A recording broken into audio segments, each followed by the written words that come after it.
Alright, so last time we had this guy walking, and when he would rotate to something, he would just kind of do a static rotate. But now we have some shuffling feet animation. So if I click on this, he'll walk to a certain spot, then he'll walk downwards, and then you'll see he shuffles his feet.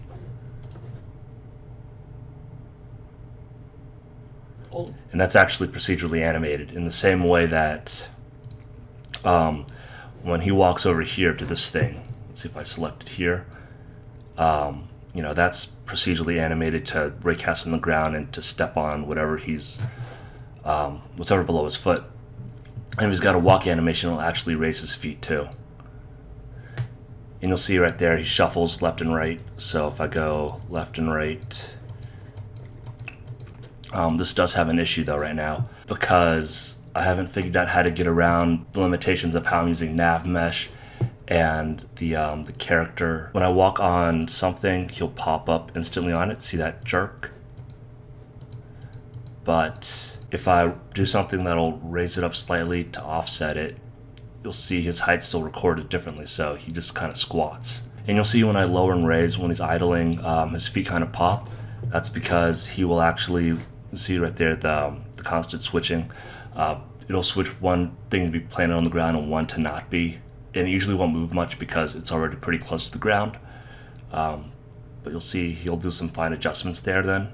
I can actually turn off that step assistance so that it doesn't work at all, and you'll see he slides a little bit more. And actually I'll show the rotating thing here. So where he doesn't do this shuffling, so it's just a smooth rotation there. I can get lost looking at this. As opposed to, let's show it one more time just for contrast. Shuffle. Oh my god. Look at the camera and then shuffle back. Looking at this all day. So if we have a situation where something will knock him around, like you'll see when he pushes, that's a little extreme there, but when he pushes the guy around, because this guy does have a collider on him, you will see his feet like sort of adjust in a shuffle. And that happens automatically. So let's have him be pushed the other way.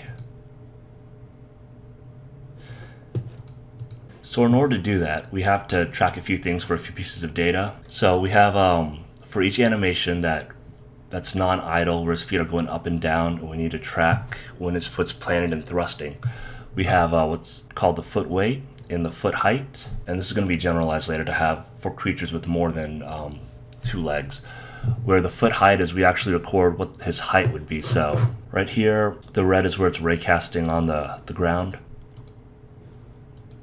And we'll see a line showing the actual height off the ground that's recorded. So that's not just drawing where his feet are in the recorded animation. That's where the IK is placing his feet. So that red line that comes out of the red sphere is actually the value of the height of how much upwards to drag it from where it raycasted on the ground. Walk up the stairs.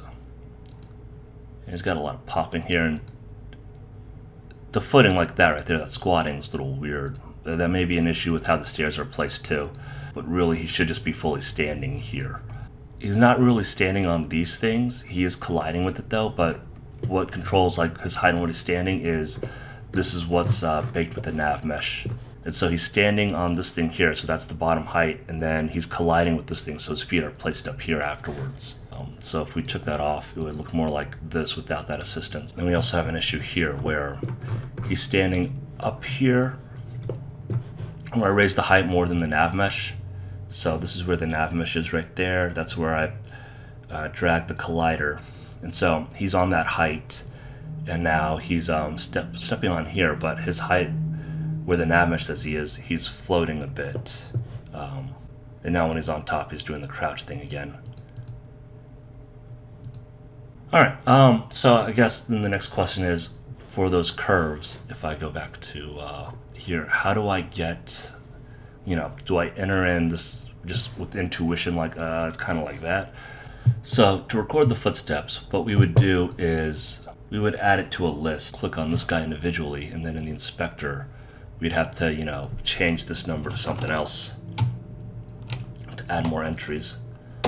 And then we'd have to say what the state name is and what the clip name we expect it to use is to figure out like the animation to bake. When I go here, I could click on one of these things to view it, as you saw earlier, And if I really want to debug stuff, especially with these gizmos, because stepping and walking around happens really fast, I have this information here, and I can slow down the game and really look at him walking slowly. So some of these weightings are a little weird, and we need to figure out the syncing between the curves and the, there you go, the crossfoot. Oh man, you get some popping, which is hidden at the full scale. You get a kind of sense of it, but it's, you know, it's way more subdued when you're not watching it happen at like what, 1/4 scale, and then you see the pop, where the pop happening with the rest of the normal speed is basically nothing. It's like a frame. And this is the time screw up here. And so I could see how during the stepping it would lock and release. And then if I just want to see the animation, I could turn this off and then turn time scale all the way down. And, you know, see the animation there and then on and off. But how do I get these heights?